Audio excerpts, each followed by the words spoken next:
Most people don't fail because they can't do it. They fail because they never move. They overthink, they wait, they try to feel ready, and then that time opportunity passes, confidence fades, and the life they want stays an idea.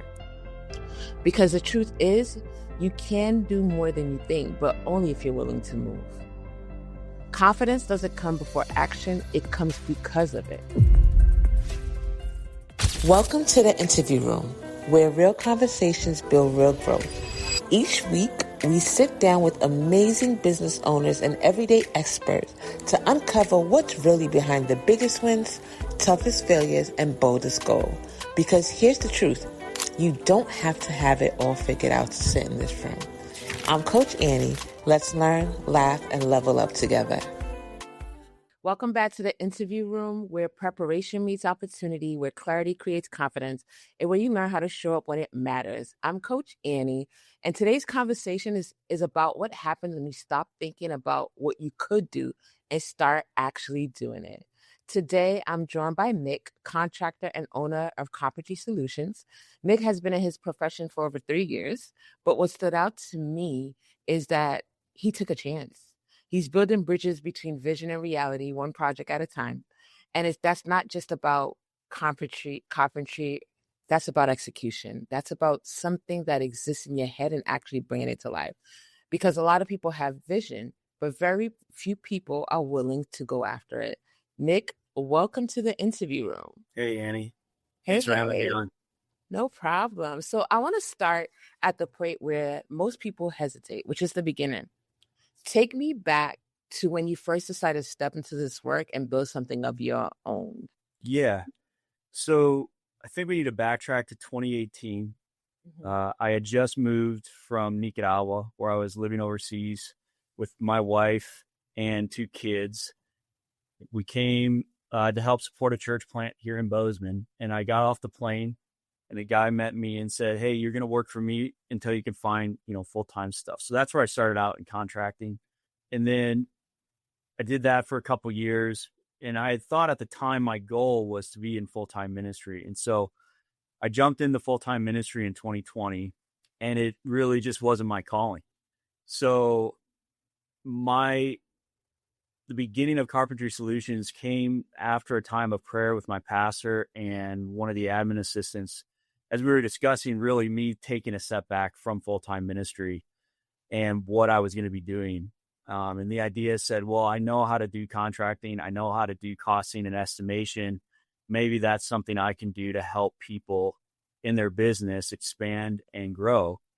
And I had no other option, Annie, so I just did it.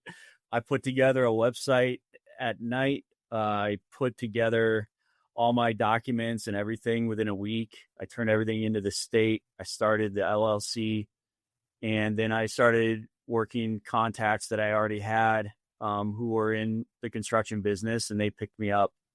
And that's kind of the beginning foundation of where that came from. So it did take a lot of faith, but it also took just a lot of grit to get through it, because those first few months were not easy. Right. So you said something to me that's super interesting. You made a major shift to walk away from full-time ministry into construction. And when I think about that, that's not just career change. That's an identity shift altogether, in a sense. What did you have to wrestle with internally to make that decision? And how did you redefine purpose for yourself in that? Well, I guess what helped me was realizing that taking a step back from full-time ministry didn't mean I was walking away from the church. Yeah. So I'm actually still at that same church. I still help on a weekly basis and serve. But I realized that my skills and talents didn't align with being in full-time ministry and making that my vocation. But it enabled me to support it in every way possible while building on the skills and talents that I had in other avenues. And so I think that helped in my processes. It was a rough time.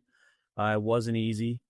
And, it took a lot of support from my pastor, my wife, that really got me to where I'm at today.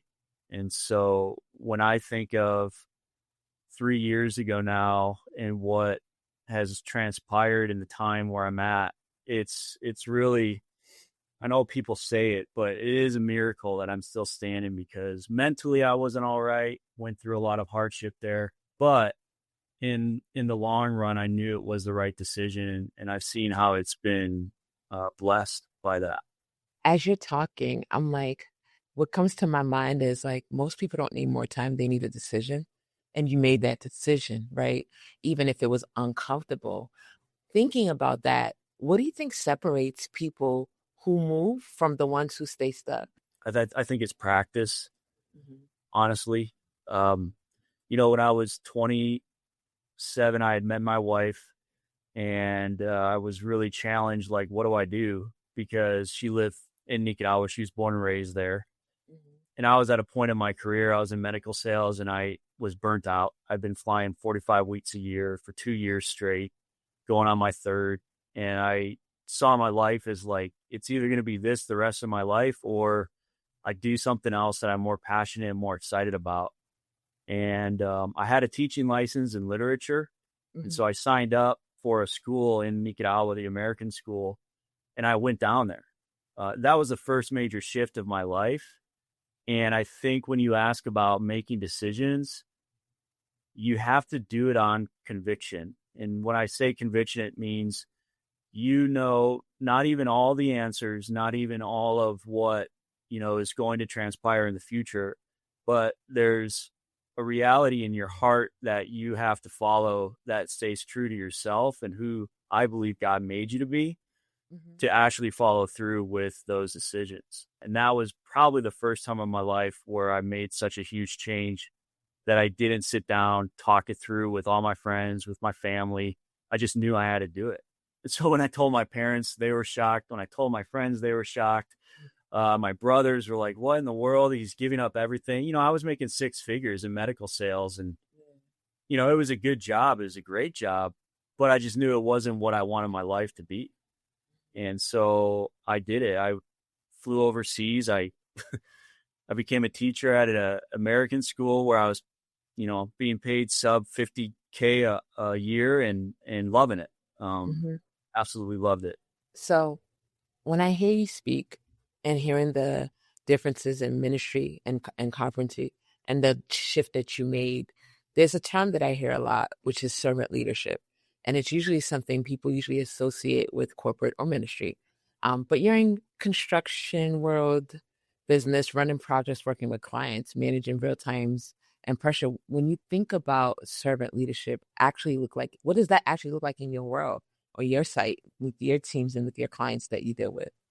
I think it's engaging, even like what we're doing now. It's meeting people with where they're at, whether it's, something that's ministry related, or if it's a project relationship. People want to be able to connect at a deeper level than just being superficial. And 5 years overseas, I recognized that with people that I could barely communicate when I first started learning Spanish. And, Mhm. same thing going cross cultural with people in Bozeman. The Latin community here is really growing, and there's 11 different countries alone in our church. And so how do you connect with so many people? And it's those sort of relationships that build trust one to the next, and allow them to feel a sense of peace when they're around you. So I think it's caring for the people and actually desiring to see growth and change. So that applies to construction, that applies to ministry, it applies, across the board to really any sort of field. Absolutely. It's interesting because our conversation that we're having, there's things about you I did not know, and so to hear how this conversation's flowing, I'm like, oh wow, okay, this is better than I thought. Um, there's something that whenever I'm talking to folks, I do research and I do talk to, and there's something that when I see your name that comes up, and it talks about building bridges between vision and reality, one project at a time, and I said that earlier. What does that actually mean for you? Yeah, I think one thing in construction that hits home is, if you've ever spent time looking at plans, it's not easy. They're two-dimensional, they're drawings, but the way plans read is they'll have like a vertical line cut through a fixed picture of a wall, and then they'll have a reference to where you can find that cut view, and you can see the buildup of the wall from stud to exterior sheathing to this to that. And I was told early on in my career when I was estimating for another company that I could read plans really easily. And I think it's just kind of how my brain works. I can see in 3D. And so when I talk about building those visions for clients, not a lot of people can see the overall picture. And so you have to be able to be patient and describe what that is going to eventually look like and help bring it to fruition for them to experience. Because, we just finished a high-end remodel in Big Sky, and the clients brought on interior designers that did all the interior drawings for us. It was a great opportunity to see some really nice finishes. And from what the project started to where it's at finished now, it looks like a totally brand new house on the inside. I can see that on the plans and I can get a sense of it. But even as I'm putting, vendors together and figuring out where is the countertop coming from, where's the stone tile coming from, it's hard sometimes to imagine what that end of the project is going to look like. So it's a team effort. There's no way I could even get close to what those designers did on that project. And I don't think they could deal with some of the stuff that I had to deal with. So you need to find those limitations and work together to bring that vision to a reality. And I think that's where the bridge idea comes in. Because I learned a lot on that project. Those designers taught me a ton. They were like, yeah, we're going to color wash this room. I was like, what the heck is that? And they go, well, it's the same color, different sheens, and it's all going to look the same. And I'm like, okay, all right, let's just see where that goes. It turned out great. It's interesting. As you're talking, I'm smiling, and you guys can't see that I'm smiling because I'm like, building anything forces you to grow, whether you're ready or not, And so as you're talking about the different things you had to learn, that's what it made me think. In our prep for this interview and us talking, you mentioned that you can do more than you think and life is an adventure. Yeah. When did you realize that for yourself and what helped you push past your limits? Look, when I was growing up, I loved the outdoors.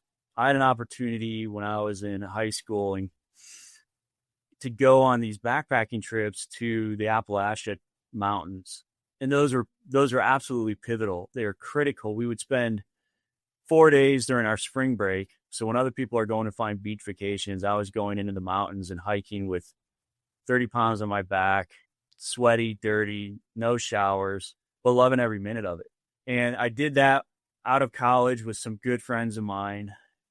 But once I went to Nicaragua and I got a family, I got married, all those sort of things started coming into place. I go, well, that's young kid stuff. I got to make sure I focus on my career and everything. And coming back to Montana, most people move to this city for the outdoors. Some of the best ice climbing in the world exists here up in Highlight Canyon.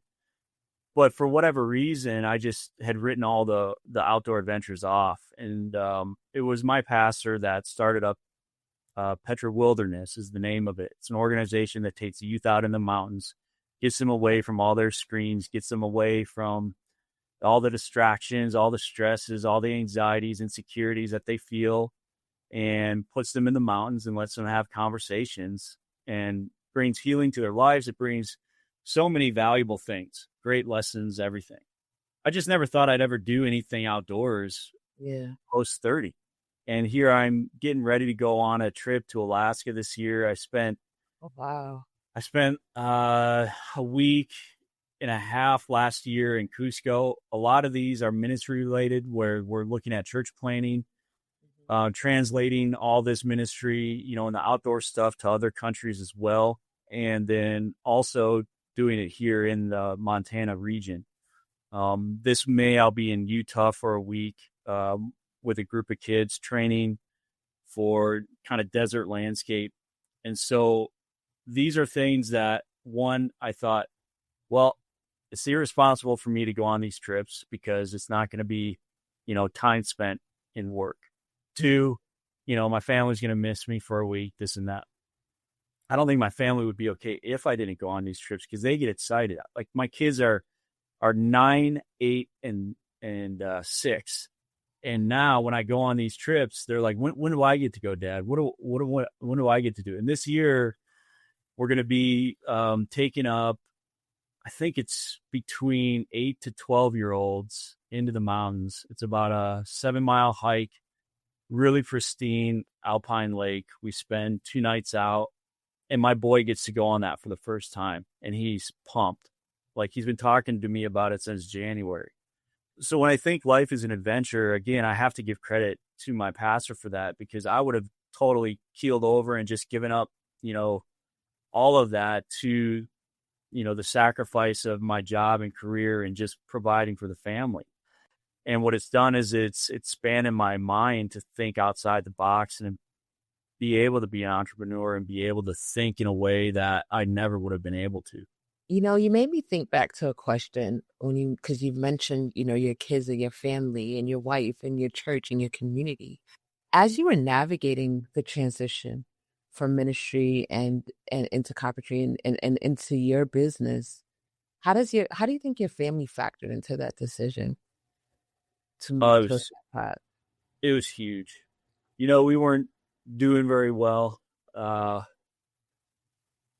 It's funny, you're in full-time ministry, and I don't know if a lot of pastors like to talk about this, or ex-pastors or what might be, but I wasn't a good dad. I wasn't a good husband. I'm growing in those areas. The focus, I wasn't a good parent, and so that time of transition was really rearranging and transforming everything in my life, and really called me out of a lot of complacency, a lot of passivity in my life, brought me to true brokenness in my heart in a good way, breaking pride, breaking arrogance, and really learning how to be humble and to take difficulties as a lesson and a gift, and using that to the benefit of my kids and my wife. Takes a lot of time and investment for that, but it's 100% worth it. I wouldn't have it any other way. Yeah. First, I want to say something. Thank you for being vulnerable. I think that is something most people are not about how they work. And I think for me, as you're speaking, I heard growth, I heard accountability, I heard change. So even though you weren't something, you acknowledged it, and now it's your season, and probably way past your season of growing into becoming that person. So I commend you for that. I think that is something difficult to do.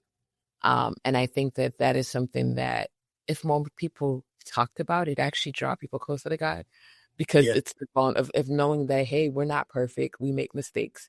We have issues too. We go through moments in life where we don't always feel our best, but once we acknowledge it and we give it to him and we surrender, it brings us back to the place where he can restore all of those things. So I pray that he continues to restore your family, continues to restore you in your season, and continues for you to grow. Hearing you speak, what advice would you give to someone who hasn't moved yet, who's thinking about an idea, who's maybe struggling in the same space that you're in, right? Maybe they are in ministry and, they love it, but they feel like they could be doing more. They should be more, but they don't know how to address some of these things. What advice would you give them? Well, I think you already said it. You got to be vulnerable. I don't think you can get anywhere in life without that vulnerability, without being honest with where you're at, being honest about what you need. I think it's an American culture that you live by appearance and perception. My wife talks about this a lot. She's not American. She's born and raised in Nicaragua. Times in her life where they had very little, and the community, the culture there is authentic in a way that I wish the United States would get back to. I think we've been that in the past, and it's something that as a nation we've given ourselves over to what our appearance is before men and others, instead of being authentic And I know there's a lot of people working towards that authenticity. I commend you, Annie, even with just having conversations, because these sort of things, I believe, are what changes the dial towards being more authentic. And I do think people want that. They just don't have an avenue of where to walk. Church is a great place to start. I can tell you that. But it's got to be a church that cares about who you are. It doesn't just want a body in a seat and make you, feel better about yourself.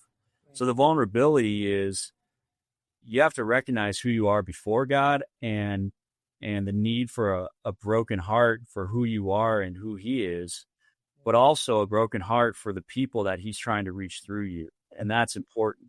I think a lot of times as adults, you feel like you got to get your life in order and get things done and do things, be successful for your kids, be successful for your spouse.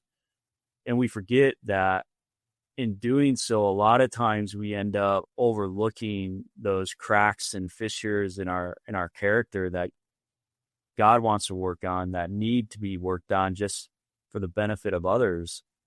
And so we put on these appearances, these masks to get through certain things, and end up kind of losing ourselves in a way over time.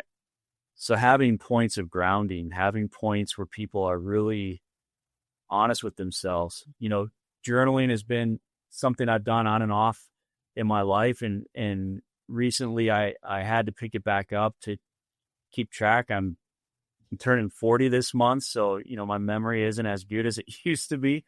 And it's kind of, it's good to process those things. Thank you. And write them out. And that helps in the overall scheme of things. I encourage many people to do that. That I speak with in church, because writing things down, even if it's just writing it down and throwing it away, there's something to it. Mm-hmm. So. Absolutely. As you're speaking, I'm hearing sometimes you don't get all the answers before you move. Sometimes you just have to have a decision and have faith. And in our conversation, I'm hearing trust. If you're trusting that if God gave you the vision, he'll provide along the way. So not at once, but step by step, Yeah. And I think because when I think about faith, it isn't about having everything figured out. It's about moving, even when you don't know. And if you keep waiting to feel ready, you'll stay exactly where you are. So I commend you on so many different levels for taking that step in different directions. There are 3 signature questions that I always ask a guest whenever they come on. And one of them, the first one is, what season are you in right now? Call it a building season. I process a lot, beginning of January 2025. And I realize what I'm doing in construction is great, but it's just me right now. And I can't keep doing at this pace the way I am and with all the goals that I have. So I need to multiply myself. I need to multiply my abilities, and I need to multiply, different streams of income. And so what I've begun doing is working towards business acquisition, looking at certain things that are different companies that can be managed remotely through general managers, why I retain ownership. And I feel like I'm getting off topic, Annie. So if you're not. That question. No, you said this is your season. You're in the season of building. You're in the season of figuring it out, of season of expanding your business and your growth. That's what I'm hearing. So you are right on topic. So I guess I lost where I was going with that, because, it's pretty clear construction is not the easiest thing, right? To keep going forward on. Everybody that's our age, remembers back in 2008, things got pretty rough. I had a boss one time that was a master carpenter. He could do amazing stuff with wood, and he resulted in that year to chipping holes in rocks for key hides on these, multi-million-dollar mansions in Big Sky. So what I began to think in business acquisition was an avenue for me of not exiting the construction market, but expanding it so that I'm protected in a way. Right now, contracting has been pretty rough these first few months of 26, and it's not easy. We're working on a lot of different bids. but we don't have contracts yet. And a lot of guys in our place right now are looking at each other going, well, what's the rest of the year going to look like, you know? And so I'm trying to find fail safes, things that I can get my hands into that will support my family, but also keep supporting the church and also support, you know, the goals and things that I feel that, you know, by conviction, I just need to do. And so that season of building right now is something where I think a lot of people need to realize, and I hear this a lot on LinkedIn, you know, you're 40, so what? It doesn't mean you can't keep building or start something new. I just saw a short video from Gary Vee and a lady that said, I'm 53, I'm restarting everything. And he's like, well, you know what's great about that?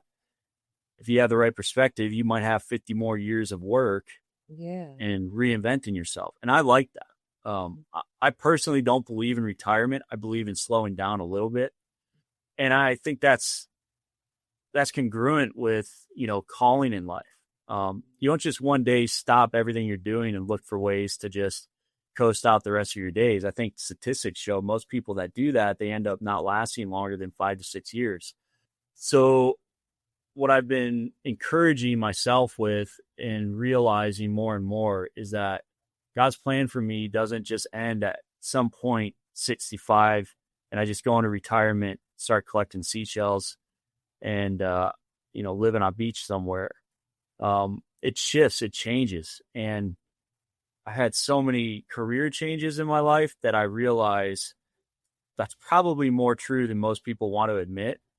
And I think with this entrepreneur wave where people are, how do I reinvent myself? How do I do other things? I think that's so good. It's so important because it takes you out of the mindset of just, I'm a one track, get this done, get to that age where I'm good to go and I'll be fine. And I think people are realizing they're not fine. They get to the end of that retirement point and they're like, well, what was the purpose of my life? Was it just to get to retirement? And I have one quick story for you that really has highlighted this lesson for me. I was in medical sales, traveling, like I already said. I was at Phoenix Airport, this really nice Mexican restaurant, and I was sitting down by myself. And the waitress comes up to me. She's like, that was so sweet. And she had just walked out this elderly couple. They're in their late 70s, early 80s. They were both in a wheelchair, getting on a plane to go to Hawaii. I don't know if they were completely immobile, if they had to have wheelchairs, or if it was just, you know, a service of getting them around the airport. But that image stood out to me because I thought, she goes, it's so sweet that they saved up their whole lives to go on that trip. And nothing against that couple, but I think they missed out because they saved up to go on one trip to Hawaii where they might not have been as mobile had they gone just even 10 years earlier. And it struck me and stood out to me because I realized that I didn't want my life to get to the point of retirement or where I feel safe enough to go on those trips, but then physically I just couldn't enjoy them like I would. And that goes back to your adventure question. Is having enough money in your bank account where you feel comfortable to go on those trips important, or making sure that you can just go on the trips and do it? And this year I put that into practice. We went on our first cruise as a family, and yeah, it wasn't like all the money was in place. We did it. We enjoyed it. It was phenomenal. I'll remember it the rest of my life. My kids will. And I think that's what matters. Yeah, you know, it does. So I think, yeah. I think I want to speak to something you said for a second because I'm an entrepreneur as well. I'm actually doing bids as well and RFPs and all the lovely things that comes with that industry. And I know that it's not always guaranteed. And it could easily feel like everything's on you. But what I've seen and what I believe is that you're walking in your purpose and you're doing it with integrity. So for me, as you're talking, I'm like, God doesn't just call you to it. He's going to sustain you through it. So I hope that I'm encouraging you as well. And that you know that you're encouraging me too, as we have this conversation, because it's not always the way you expect, but it's always what you need. in the process, and even some of these moments where I'm also waiting, I've put in bids and doing these things. I'm always like, okay, so what is it that I need to get out of this season? What is it that you're trying to teach me? Is there something that I need to be stewarding better to prepare me for this next acceptance or this next yes to this contract? So I wanted to just share that with you as you were talking, as I heard that. And just want to thank you, Nick. I love our conversation. I love that we naturally just, have some things in common without even knowing. And, there's something that I want everyone who's listening to leave with this conversation. A lot of people have vision. And you've heard Nick and I talk about it. They know what they want. They talk about it. They plan for it. But there's a gap between vision and reality. And that's where most people get stuck. What Nick talked about today, you guys, is just building, growing, and elevating. Not perfectly, but all at once. But one decision, one action, one step at a time. Because thinking about it won't change your life. Movement will. Visions means nothing if you never build a bridge to it. So the question I'm asking you all that are listening is, what bridge are you avoiding right now? This is the interview room where preparation meets opportunity, where clarity creates confidence, and where you learn how to show up when it matters. I'm Coach Annie. I'm thankful for having my guest Nick with me. If you have not liked, subscribe, do all the good things, and we will see you in the next conversation. Wait, before I say that, Nick, how can everybody find you? I think the best way to find me is just on LinkedIn, Nick Creal. Just look it up. I have a website, but it's in the process of being rebuilt. Okay. And I'm really not on any other social media. Okay. So LinkedIn. All right. You guys heard it. Make sure you guys check out Nick. If you're ever in that area, hey, even if you're not and you need those services, you never know. Connect. You never know what could happen. You guys, thank you for rocking with me. Thank you for staying with me through this conversation. I'm Coach Annie, and I will see you in our next conversation. Thanks for joining me today in the interview room. I hope you got a little inspiration and maybe even a few aha moments from our conversation. If you loved this episode, don't forget to follow, share it with a friend, and leave a quick review to keep the good vibes going. Remember, you don't need to have it all figured out. Just keep showing up and growing. Until next time, I'm Coach Annie. See you in the next interview.